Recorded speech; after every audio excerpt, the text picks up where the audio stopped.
किन्नर चुड़ैल। गोरखपुर नाम का एक गांव हुआ करता था। उस गांव में ज्यादा लोग नहीं रहते थे। उस गांव में एक गर्भवती विधवा औरत रहती थी। उस औरत का नाम कमला था। कमला अपने घर में अकेली रहती थी। उसके पति की सारी जायदाद उसके नाम हो गई थी, पर सभी गांव वाले उस औरत को मनहूस औरत समझा करते थे और सभी उससे नफरत किया करते थे। एक बार कमला राशन की दुकान पर खाने का सामान खरीदने जाती है। भैया जी, जरा 1 किलो दाल चावल देना। अरे हाय हाय हाय हाय हाय हाय, अरे मनहूस औरत, मेरी दुकान में अपशुगन करवाने आ गई क्या? हैं? चल जा यहाँ से, मैं कुछ नहीं देने वाला हूँ तुझे। भाग भाग यहाँ से, चल जा, निकल। भैया जी, ऐसा मत कहिए, मैं गर्भवती हूँ, मुझे खाने की बहुत ज़रूरत है, मुझे खाना दे दीजिए। दुकानदार कमला को वहाँ से धक्के मारकर भगा देता है। तभी कमला रोते रोते उस गांव के किन्नरों के इलाके में आ जाती है। गांव वाले किन्नरों को उसी इलाके में रखा करते थे, क्योंकि वो लोग किन्नरों को पसंद नहीं करते थे और उनके इलाके में रहने से मना करते थे। तो किन्नरों ने उसी गांव में अपना एक इलाका बना लिया था। जब किन्नर लोग देखते हैं कि एक गर्भवती महिला रोते रोते उनके इलाके में आ गई है, तो सारे किन्नर कमला के पास जाकर उसका हाल पूछने लगते हैं। क्या हुआ बहन, तुम्हारी गर्भवती अवस्था में इतनी बुरी हालत कैसे? तुम रो क्यों रही हो? तुम डरो मत, हम तुम्हें कोई नुकसान नहीं पहुंचाएंगे। तुम शांत होकर सब बताओ कि हुआ क्या है। मैं कमला हूँ, मैं गांव के दूसरे इलाके से आई हूँ। 2 महीने पहले ही मेरे पति की मौत हुई है। मुझे गांव के लोग मनहूस मानते हैं, क्योंकि मैं विधवा हूँ और गर्भवती भी। वहाँ के लोग मुझे खाने के लिए कुछ बेचने के लिए भी तैयार नहीं, जिससे मेरा गुजारा नहीं हो रहा था। कोई बात नहीं कमला, हम तुम्हारा ख्याल रखेंगे। किन्नर लोग कमला को एक खाली घर में रहने के लिए जगह दे देते हैं और उसकी देखभाल भी करते हैं। कुछ ही महीने बाद कमला अपने बच्चे को जन्म देती है, पर अफसोस, कमला बच्चे को जन्म देते ही अपनी जान गंवा देती है। जब सब किन्नर बच्चे को देखते हैं तो बहुत खुश हो जाते हैं, क्योंकि वो बच्चा भी किन्नर ही था। कमला ने एक किन्नर बच्चे को जन्म दिया था। अब इस बच्चे की देखभाल कौन करेगा? हम तो इस बच्चे को गांव के दूसरे इलाके में भी नहीं भेज सकते। और तो क्या हुआ, इस बच्चे की माँ नहीं रही तो हम इसे पालेंगे। अब ये हमारे इलाके में रहेगा, हमारे साथ रहेगा। फिर वो किन्नर उस किन्नर बच्चे को गोद ले लेते हैं, उसका नामकरण कराते हैं। उस किन्नर बच्चे का नाम शक्ति रखा जाता है। देखते ही देखते शक्ति बड़ी होने लगती है। उसके रंग रूप बहुत सुंदर थे। वो बहुत सुंदर किन्नर दिखती है। एक दिन शक्ति एक किन्नर से पूछती है, माँ जी सुनिए ना, ये गांव के दूसरे इलाके में भी तो लोग रहते हैं, तो हम वहाँ क्यों नहीं जाते? हम उनसे अलग क्यों रहते हैं? शक्ति, क्योंकि वो लोग हमारे जैसे नहीं, वो लोग हमें पसंद नहीं करते, इसीलिए हम उनसे अलग रहते हैं। क्यों? वो हमें क्यों पसंद नहीं करते?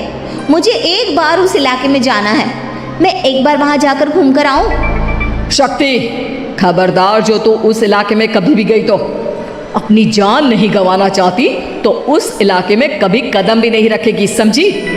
इतना कहकर वो किन्नर वहाँ से चली जाती है। शक्ति उस किन्नर की बात सुनकर बहुत रोती है। माँ जी, ऐसा कैसे कह सकती है? उन्होंने इतनी सी बात के लिए मुझे इतना डांटा।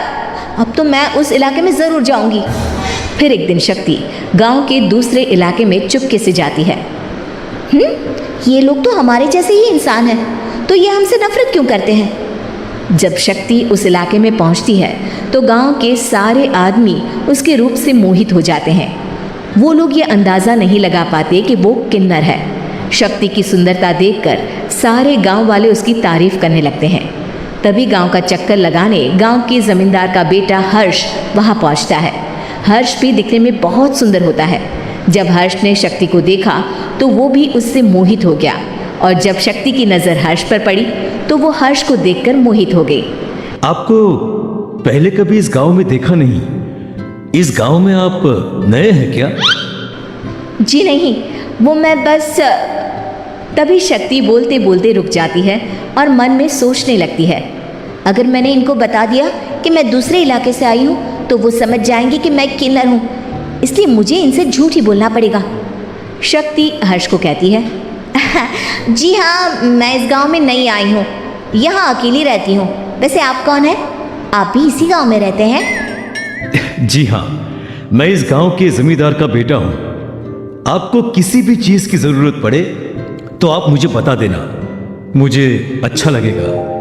ऐसे ही शक्ति और हर्ष एक दूसरे से रोज मिलने लगते। वो दोनों अपने प्यार का इजहार करने एक दूसरे से मिलने जाते हैं। तभी शक्ति का पीछा करते करते एक किन्नर वहां आ जाती है। शक्ति, मैं तुमसे बहुत प्यार करता हूं। मैं तुमसे शादी करना चाहता हूं। क्या तुम मुझसे शादी करोगी? हाँ हर्ष, मैं तुमसे शादी करूँगी, पर मैं तुमको अपने बारे में एक सच्चाई बताना चाहती हूँ जो मैंने तुमसे छुपा कर रखी है। तभी उनके बीच में ही वो किन्नर आ जाती है। शक्ति, तेरी हिम्मत कैसे हुई ऐसा करने की? वो किन्नर शक्ति को खींचकर गांव के जमींदार के पास ले जाती है। हर्ष भी वहां शक्ति को बचाने के लिए पहुंच जाता है। जमींदार शक्ति और हर्ष के प्यार के बारे में सुनकर गुस्से में आ जाता है और शक्ति को गांव के बाहर निकालने की सजा देता है। शक्ति ये बात सहन नहीं कर पाती और कुएं में कूदकर अपनी जान दे देती है। जमींदार हर्ष की शादी गांव की एक लड़की से करवा देता है, पर हर्ष इस शादी से खुश नहीं होता। शक्ति अपना बदला लेने के लिए मरने के बाद किन्नर चुड़ैल बन जाती है। अब मैं इन गाँव वालों को नहीं छोड़ूंगी, अब इनसे मैं अपने प्यार का बदला लूंगी। किन्नर चुड़ैल गांव वालों को परेशान करना शुरू कर देती है। एक बार वो रात को गांव के खेतों में पहुंच जाती है और वहां आग लगा देती है। सारी फसल जल के राख हो जाती है। जब एक आदमी रात को उठकर देखता है कि खेत में आग लग गई है तो वो वहां पहुंच जाता है। वो देखता है कि खेतों के बीचों बीच एक किन्नर चुड़ैल खड़ी है और वहां खड़े होकर ताली बजा रही है। गांव वाला किन्नर चुड़ैल को देखकर बेहोश हो जाता है। जब सुबह उस आदमी को होश आता है तो वो सीधा जमींदार के पास जाता है। अरे जमींदार साहब, अरे वो किन्नर चुड़ैल ने मेरी सारी फसल चला दी। अब मैं क्या करूंगा, क्या होगा मेरा? जमींदार चुड़ैल किन्नर का नाम सुनते ही सब कुछ समझ जाता है। अब वो बहुत डर जाता है। उसी रात को जब जमींदार डर के मारे अपने कमरे में सो नहीं पाता, तभी वहां अचानक से किन्नर चुड़ैल आ जाती है। किन्नर चुड़ैल जोर जोर से जमींदार के आगे खड़ी होकर हंसने लगती है और ताली बजाने लगती है। जमींदार उस डरावनी किन्नर चुड़ैल को देखकर बहुत डर जाता है। तूने मेरे साथ बहुत बुरा किया, अब मैं तुझे जान से मार दूंगी। नहीं नहीं नहीं नहीं, नहीं। मुझे माफ कर दो, मुझे मत मारो। मैं कभी ऐसा दोबारा नहीं करूंगा। अब तुम जो बोलोगी वही मैं करूंगा। ठीक है, मैं चाहती हूँ कि किन्नर इलाका गांव के इलाके से जुड़े और गांव का कोई भी आदमी किन्नर समाज से द्वेष ना करे, उससे नफरत ना करे, नहीं तो मैं सारे गांव को मार दूंगी। और तुम गांव में एक नया कानून बनाओ कि अगर किसी ने भी किन्नर समाज को हानि पहुंचाने की कोशिश भी करी या इनसे भेदभाव करने की भी कोशिश करी तो उनको कड़ी से कड़ी सजा मिलेगी। हाँ, मैं ऐसा ही करूंगा। तुम जो बोलोगी वो मैं करूंगा, पर मुझे जाने दो प्लीज। तब वो किन्नर चुड़ैल वहां से चली जाती है। गांव का जमींदार किन्नर चुड़ैल का कहा मानते हुए दोनों इलाकों को एक कर देता है और नया कानून भी लागू कर देता है। तब से वहां किन्नर समाज और बाकी गांव वाले शांतिपूर्वक रहने